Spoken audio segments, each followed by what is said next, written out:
తెలుసుకోవయ్యా లోకం నింటేనయా నీతి లేదు.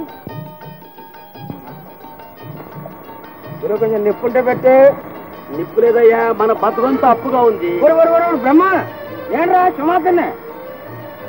ఓరి ఒరి ఒరి ఒరి ఒరే నువ్వట్రా? ఏమిట్రా ఈ తళతళ తళపడ? ఎక్కడ ఉంటున్నావు? ఇంకెక్కడ అత్తారింట్లోనే. Very good. అయితే ఇల్లరికి వెళ్ళావన్నమాట. ఎక్కడ? ఏ ఊరు? ఒక ఊరేట్రా మనకి. రాజమండ్రి, కగ్గలు, రాయవెల్లూరు, బళ్ళారి, కడప, అనంతపురం అన్నీ ఇవన్నీ అత్తారూడేనా? అత్తారూరు అంటే ఇంకా తెలియదట్రా.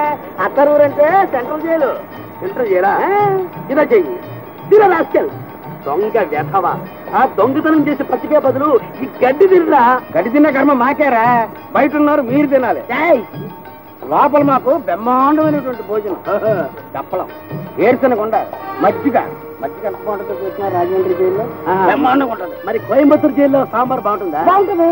మళ్ళీ నీకు ఫస్ట్ క్లాస్ పప్పులు కావాలంటే చేపట్టం చేయాలి. కొంచెం ఉంటా కొంచెం ఉంటా. అప్పుల వాళ్ళ నుంచి తప్పించుకోవాలనుకుంటే జైలుకి వెళ్ళడం బెటర్. ఒరే నేను జైలుకి వెళ్ళాలంటే ఏం చేయాలరా? సవాలు వస్తున్నాయి చెప్పు. దొంగసారా అమ్మ, జేబు కొట్టు, స్టేషన్లో ఎవరిదైనా పెట్టేసుకురా. తాళం వేసిన సైకిల్ తీగుతో తీసే. ఇందులో ఏది చేసినా తప్పకుండా నేను కొట్టువేసేస్తారా. ఎన్ని నీతులు చెప్పావురా. చాలా థ్యాంక్స్, చాలా థ్యాంక్స్. మరైతే వెళ్ళొస్తాడు రా. పాలం ఉంటే మందు వేసుకోవాలి. మందా? ఏమిట్రా జబ్బు? జబ్బు కాదురా, మందు అంటే సారా. సారానా? దరిద్రుడా, అన్ని అలవాటు ఉన్నాయన్నమాట. కోరా మరైతే ప్రయత్నాల మీద ఉండు. జైల్లో కలుద్దాం. ఓకే వస్తాను. కొంచెం నిప్పెట్టి గురి. అమ్మా శారదా, ఇదిగా అమ్మా నీకోసం పొడి తీసుకొచ్చాను. ఎందుకనే ఇవన్నీ? ఎందుకు? అదేమిటమ్మా, ఈ సమయంలో నువ్వు పొడి బాగా తినాలి. తీసుకో. అన్నయ్య, ఆయన సంగతి ఏమైనా తెలిసిందా? అంత తేలిగ్గా ఎలా తెలుస్తుందమ్మా? పేరు తప్ప ఏ వివరాలు తెలియదు. అతను కనపడ్డా గుర్తుపట్టడం ఎలా? ఆయన ఎర్రగా పొడుగ్గా ఉంటారన్నయ్య. ఎప్పుడు ఎర్రటి కారులో దర్జాగా తిరుగుతూ ఉంటారు. అమ్మా నువ్వేం బాధపడు. ఇల్లు గాలించైనా సరే అతను ఎక్కడున్నాడో తెలుసుకోవడానికి ప్రయత్నిస్తాను.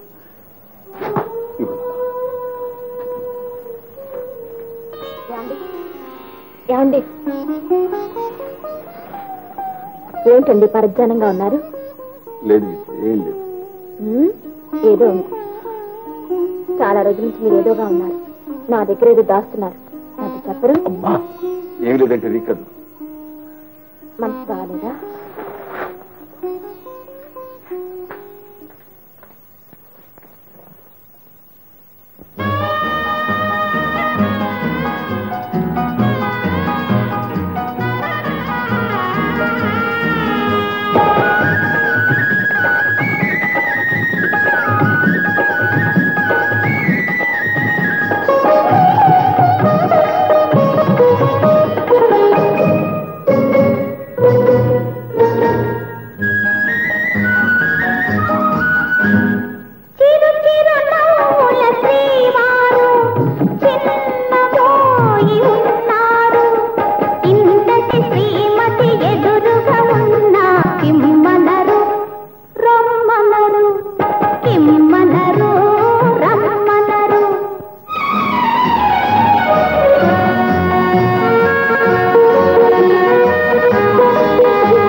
విజయ విజయ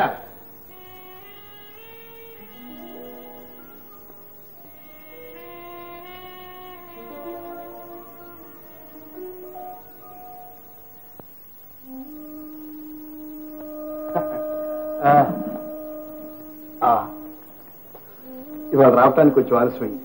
మరే కంగారు పడలేదు కమ్మా. ఇవాళ డాక్టర్ గారు ఇచ్చిన మందులు టానిక్ జాగ్రత్తగా వాడాలి.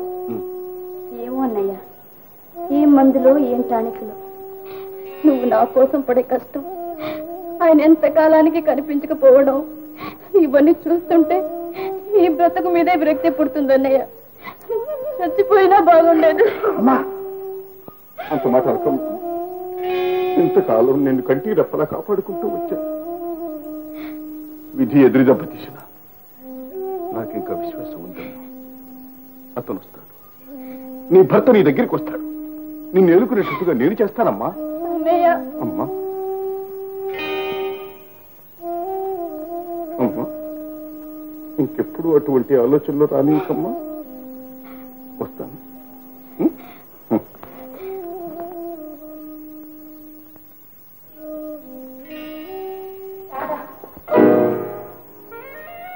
ఎవరండి మీరు?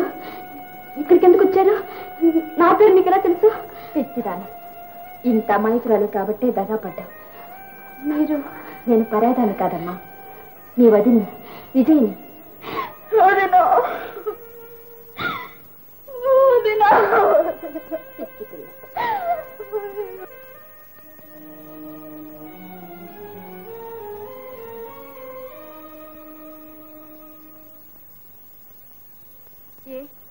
ఆశ్చర్యంగా ఉందా?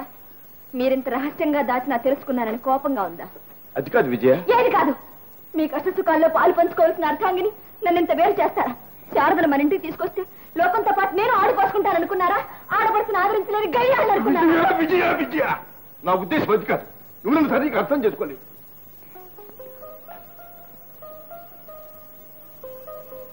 అసలే అవమానంతో కుంగిపోతున్న శారద నలుగురిలోనూ తలెత్తుకుని ఎలా తిరగలదు? పైగా శారద అన్నయ్య నా పాడు ముఖం వదిలికి ఎలా చూపించడం అని ఎంతో బాధపడింది. ఎవరైనా వచ్చి అమ్మా నీ భర్త ఏలితే ఆమె ఏమని సమాధానం చెప్తుంది? ఈ పరిస్థితుల్లో ఏ ఆకాయిత్యం చేస్తుందో నేను ఈ విధంగా చేయవలసి వచ్చింది. చెప్పు విజయ, చెప్పు. ఇది నేను అవమానించడానికేనంటావు? క్షమించండి, నేను తొందరపడ్డాను.